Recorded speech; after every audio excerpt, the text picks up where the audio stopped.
Hello everyone! So today we will be making cherry flatbread. Sweet flatbread, I heard the translation is.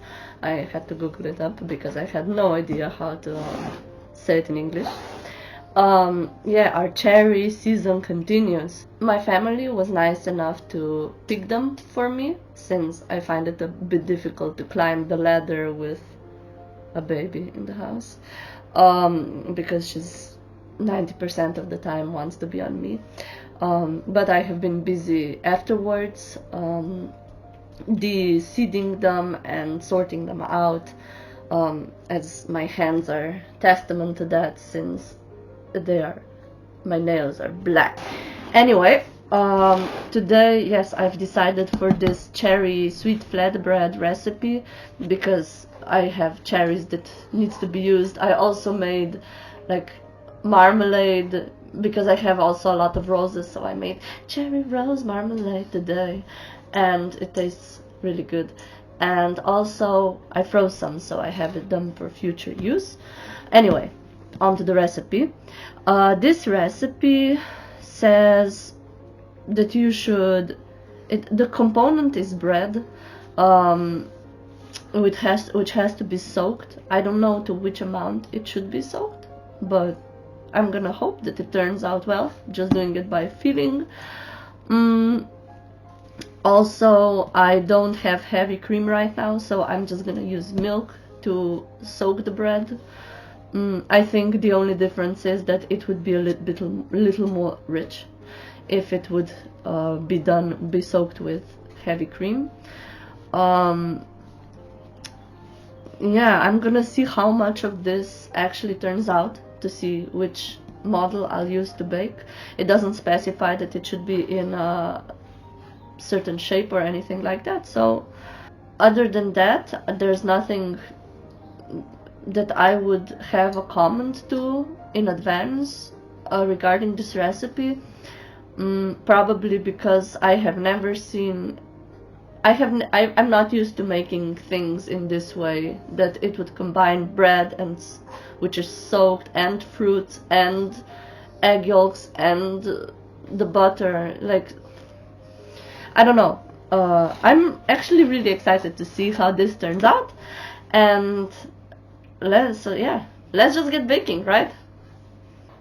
I started off by deep beating 1/2 a liter of cherries with my trusty old cherry beater, in which every third cherry gets stuck, so I have to move it by fingers, and every, let's say, 10th cherry has its pit not taken out.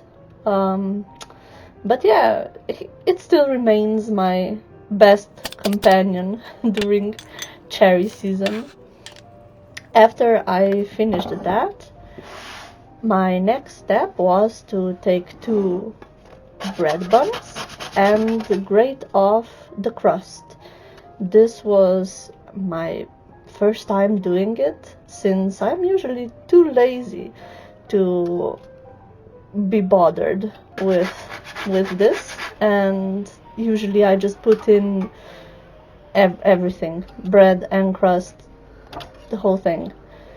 But this time I kicked my lazy butt into doing it, since I really am trying to be as faithful to the recipes as I can. After the crust was removed, I proceeded to cut the bread into little squares, and yes, I have underestimated the amount of it, so I took a dish that was too small and had to move it to the bigger one.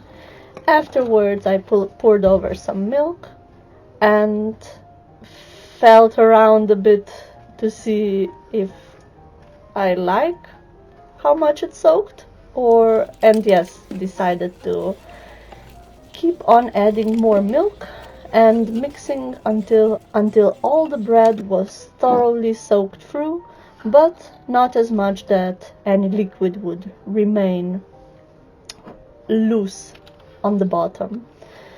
Afterwards, I added the pitted cherries, poured over the sugar, and grated in lemon zest from 1 lemon.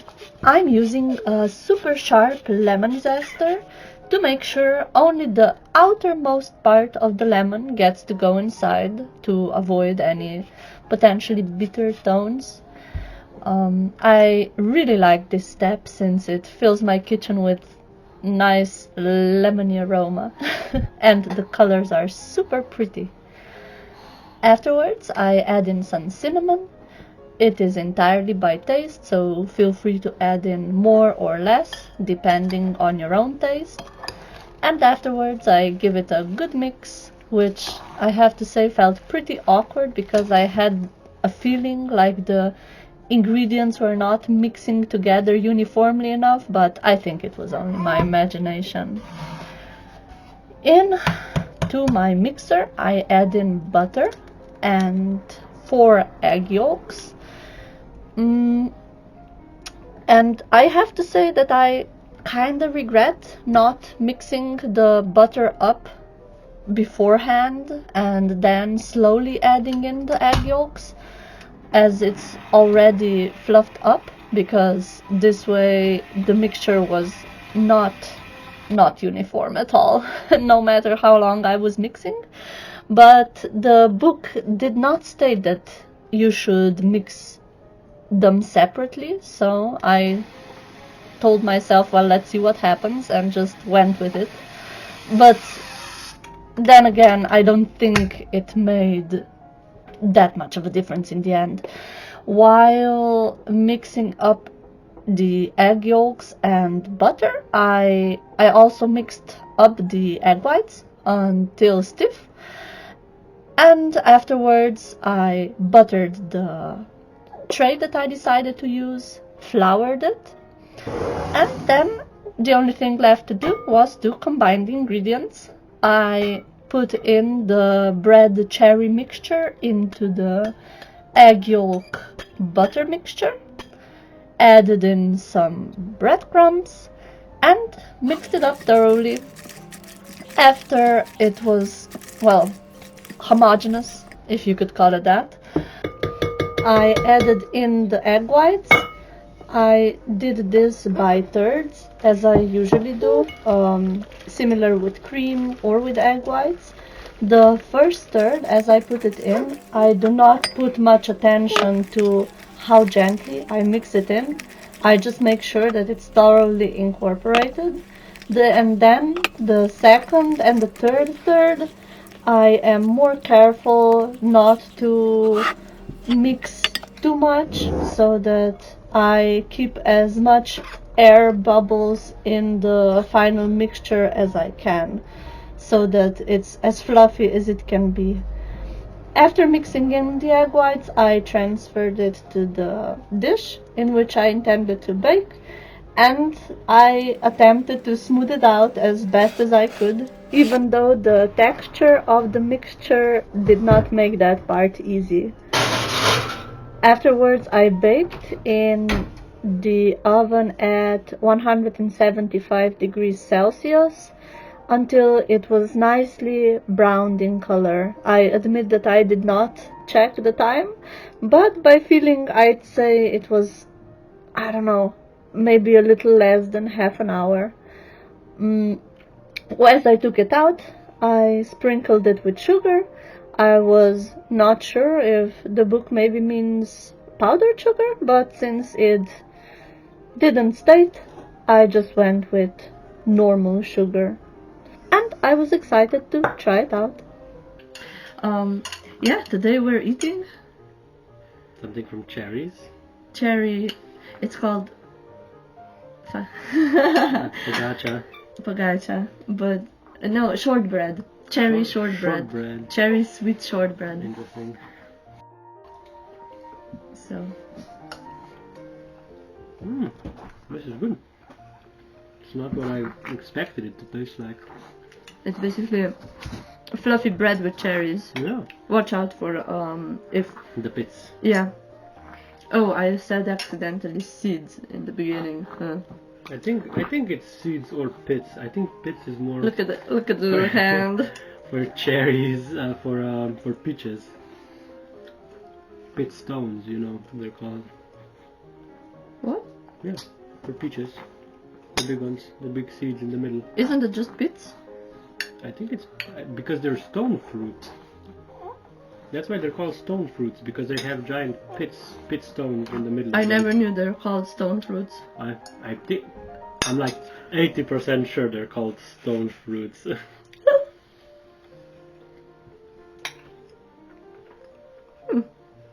This one has a pit. This ain't bad. No. It's like if you have to use some bread, you know, don't know what to do with it. If you don't want to use it to scrape the yellow from the eggs. Yeah, today when I was baking, I forbade him from eating the two delicious Egg yolks. No, you ate the egg yolks, but you two I didn't delicious have any buns. bread. Is it buns? Yeah, it's buns. Yes. I didn't have any bread to dunk it in. I just had to eat them raw. Right. They were cooked but raw.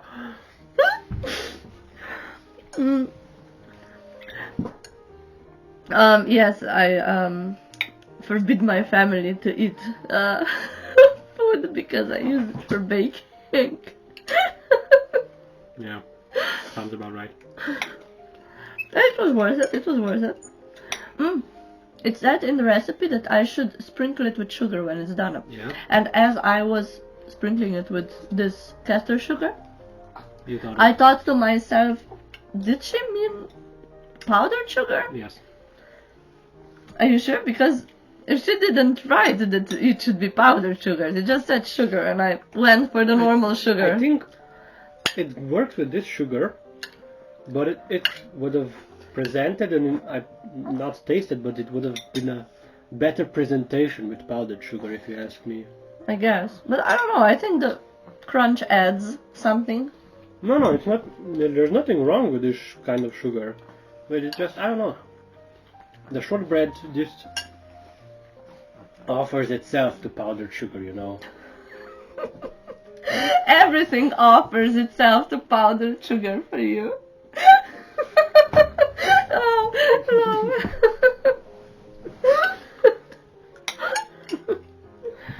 Okay, yeah, maybe I should do half. Half with powdered sugar for you and half for everybody else. No, that's a good equation, eh? No, but how would we rate this? This is a pretty good, so I would say like 7 or 8, maybe 8. I'm enjoying myself. Yeah, maybe 8. Like, I would say 7 intuitively, but now that you mention it, maybe it deserves an 8, yeah. Like, it would have been an 8 with powdered sugar. It serves a purpose for when you have to use the bread, and yeah, it's a good recipe for that. When you have to use the bread. Or cherries, since we've been drowning in cherries for the last week, yeah. 2 weeks. Yeah, I like it because it's nice and moist too. Mm-hmm. No, it's not dry. It's very eatable. Just enough sugar. The taste of the cherries comes through nicely. It's not too much. It's nice and fluffy. I agree.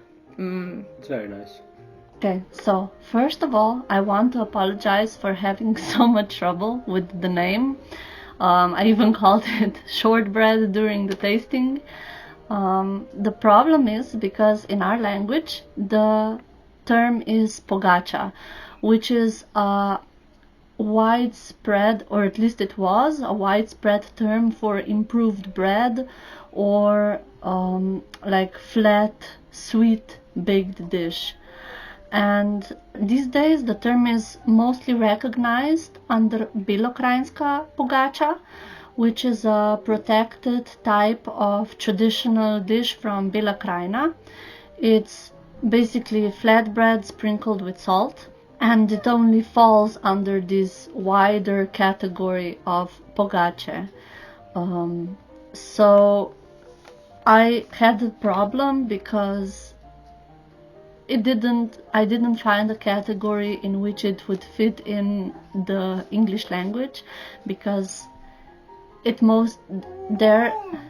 because in it the most common term is cake, but this doesn't include the typical cake ingredients, like flour, for example, but it uses bread instead. So yeah, I apologize if I failed to find the most appropriate term. Anyway, regarding the recipe, the only thing that I would really change is mixing butter together with the egg yolks. That was definitely a mistake. If I would be making it again, I would first fluff up the butter and then add in the egg yolks one by one, so that I would get a more homogeneous mixture. But other than that, yeah, no, the amount of milk that I used was perfect. The bread has to be thoroughly soaked through, but not as much that it would be leaking. And yeah, actually I really had fun making this recipe. It was better tasting than I expected it would be. So yeah, I would definitely recommend it if you have too much bread or something like that. So thank you for watching and staying on this journey with me. Bye!